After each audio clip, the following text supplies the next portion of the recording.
जहाँ हर शहर का अपना राजा था, अपनी सेना थी, अपना झंडा था, लेकिन सपना सबका एक ही, एक इटली। आज मैं आपको सुनाने जा रही हूँ उस देश की कहानी जो टुकड़ों से जुड़कर एक हो गया, इटली का एकीकरण। लेकिन उससे पहले यदि अभी आपने चैनल को सब्सक्राइब नहीं किया है तो फटाफट चैनल को सब्सक्राइब कर दीजिए और शेयर कर दीजिए, लाइक का बटन दबा दीजिए, क्योंकि ऐसी ही कहानियाँ जो आपको दुनिया से जोड़ेंगी इसी चैनल पे हम सुनाते रहेंगे। तो चलिए आगे देखते हैं। इटली का एकीकरण, एक सपना, एक संघर्ष, एक विजय गाथा। 19वीं सदी के पहले भाग में यूरोप के दक्षिण में बसा इटली टुकड़ों में बटा हुआ था। यहाँ 13 अलग राज्य थे, हर एक की अपनी भाषा, अपनी सेना और अपने शासक। किसी के राजा का शासन था, किसी में भारी ताकतों का प्रभाव, लेकिन इन सीमाओं के पीछे एक सपना पल रहा था, एकजुट स्वतंत्र इटली का सपना।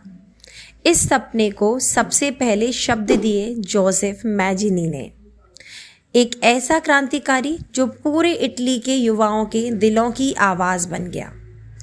मैजिनी का जन्म जेनेवा में हुआ था और उनके विचारों ने युवाओं में आग भर दी। उन्होंने 1831 में यंग इटली नामक संगठन बनाया, जहां उन्होंने कहा, यदि समाज में क्रांति लानी हो तो नेतृत्व नव युवकों के हाथ में दे दो। मैजिनी के विचार पूरे देश में फैल गए, लेकिन उससे पहले इटली में एक और गुप्त संगठन बना था, कार्बोनरी सोसाइटी। इसकी स्थापना गिरवर्ती ने की थी।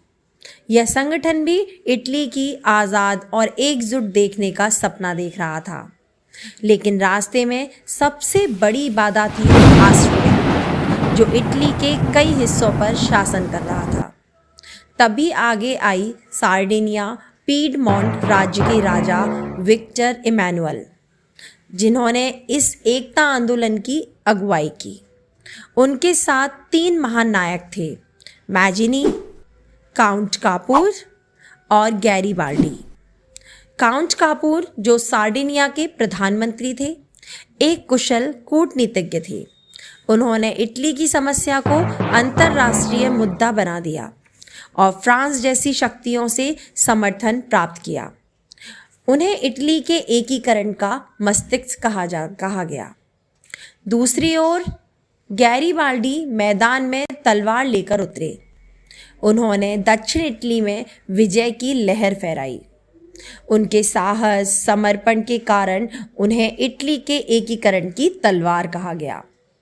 इस संघर्ष की शुरुआत लोम्बार्डी और सार्डिनिया राज्यों के मेल से हुई। धीरे धीरे इटली एक सूत्र में बंधता चला गया।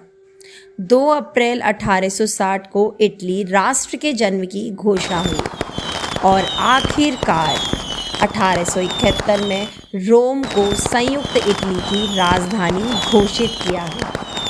इतिहास में यह भी माना जाता है कि नेपोलियन के शासन और उनके विचारों ने इटली की एकता के बीज बोए।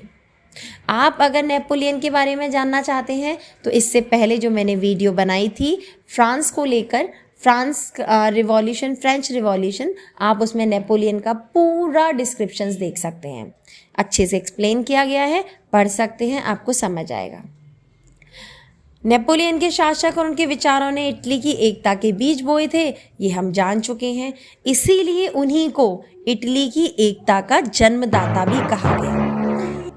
मैजिनी के विचारों, कापूर की नीति, गैरीबाल्डी की बहादुरी, विक्टर इमैनुअल के नेतृत्व और कार्बोनरी सोसाइटी की नींव ने मिलकर वह कर दिखाया जो असंभव लग रहा था। एक बिखरे हुए देश ने खुद को पहचाना और जन्म हुआ एकजुट, स्वतंत्र, गर्वित राष्ट्र इटली का।